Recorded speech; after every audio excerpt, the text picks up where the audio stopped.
各位，关于这局的玩法，我有一点新的建议。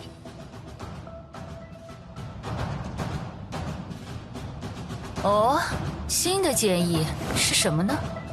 喂，该不会你也跟上一场的那位所长大人一样，想给自家打广告吧？请各位放心，我的建议绝对能让大家享受到更多的乐趣。首先就是本场比赛规则，相信大家已经发现了其中的妙处。是吗？我怎么没看出来？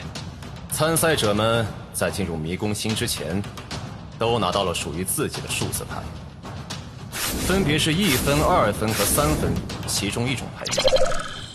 而规则规定，只有凑齐了4分的人才能够通过比赛。也就是说，现在那些参赛者之间，应该已经陷入了空前残酷的内斗。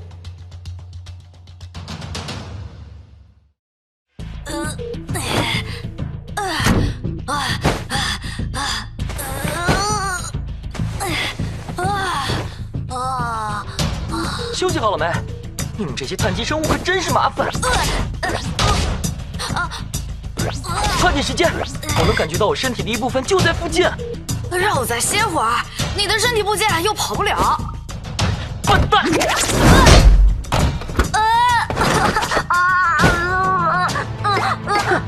你知不知道，这个迷宫的地形每1分钟都在改变，晚1秒找到我的身体部件，就可能会被压在山下，沉到水底，甚至被埋进星球深处。有没有这么严重啊？怎么没有？而且还有更严重的。更严重的？就是你们这些参赛者，我的身体部件那么精巧美妙，要是落到哪个变态手里可怎么办？你想太多了。我们必须争分夺秒，别磨蹭了，快起来行动吧！好。总之，先向东南方向前进。注意地形，还有尽量避开其他参赛者。好。金，你是谁？紫藤，太好了，咱们又会合了。金，你没事就好。对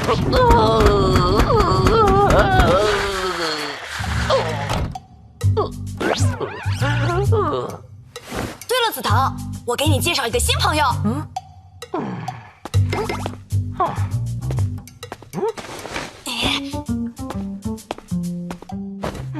喏，来认识一下吧，紫藤。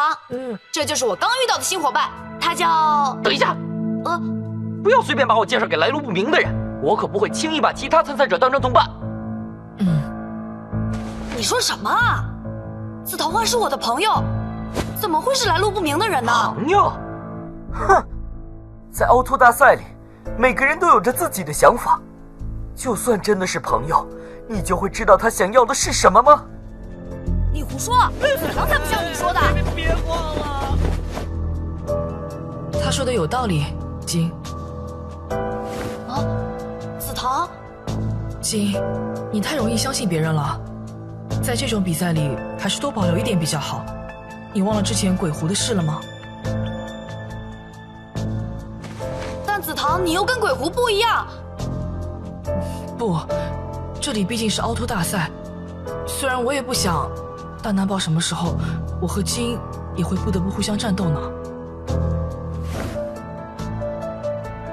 不会的，紫藤，我们是朋友啊，绝对不会变成那样的。但愿吧。哼，太天真。也许你说的有道理，但是你又是什么情况呢？凭什么让金相信你？好啦，你们就别吵啦。哼，有些事摆出来说明白比较好。我可没打算玩什么过家家游戏，而是要像成年人做事一样。你们帮我找齐身体部件，我来帮你们闯过这一关。要说对这个迷宫的了解，谁也比不上我这个上届大赛的参赛者。上届大赛的参赛者？对啊，紫藤，罗德烈可是上届大赛的参赛者啊。虽然现在只剩个脑袋，记忆也不完整了。只是暂时的。上届大赛的参赛者出现在本届大赛里，这可能吗？我没有义务回答你，想从我这里得到信息，就先要提供对等的信息。比如说，这场比赛的规则到底是什么？比赛规则？金，你没告诉他吗？哼，这个笨蛋根本就没记住。啊？那个规则字太多了嘛。好吧，我就把规则再说一遍。啊，还要算数的吗？我数学很差的呀。原来如此，这一场的规则还真够黑的。不过这样的话，只要你和金互相不公开自己的分数牌，倒是可以暂时保证相安无事。啊，连紫堂也不能说吗？他说的没错，只要两个参赛者互相不知道彼此的分数牌，就不能确定打败对方会不会正好到4分，也就不会轻易开战。哦，这确实是合理利用规则的基本制衡手段。